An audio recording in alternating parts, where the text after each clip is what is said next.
কাটাকাটি করতেছেন, এটা পাহাড়ি পরিবেশ, আমরা কোথায় যাব?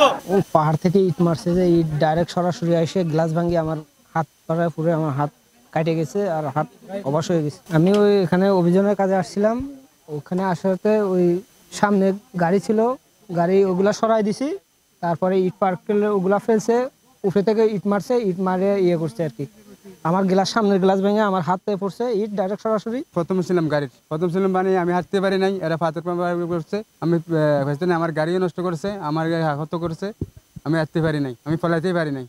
ব্রিক পিলার মারছে। ব্রিকিল ভাঙতে পারবেন না কেন জানেন? আমরা ব্রিকিল নিয়ে বেঁচে আছি, আমরা গরিব অসহায়, আমরা পাহাড়ে বাস করি, আমাদের এরকম কোনো দামি কোনো জায়গা অথবা কিছু নেই, আমাদের ছেলে মেয়ে কোনো লেখাপড়া করতে পারে না, আমরা ডেলি কাজ করে খাই, কোনো চাকরি দেওয়া হচ্ছে না। সেই সুবাদে আজকে আমরা আন্দোলন করেছি, আমাদের ইটভাটা চলমান রাখতে হবে।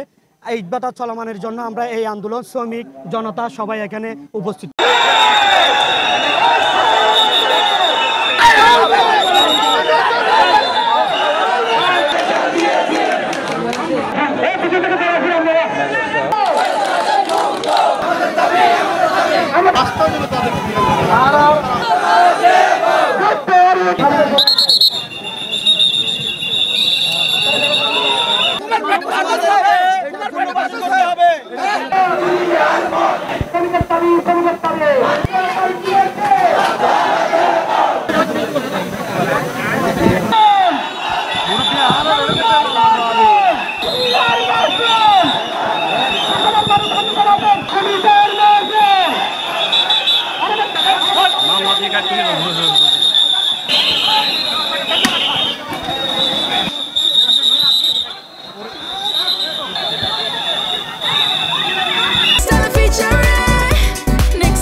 Free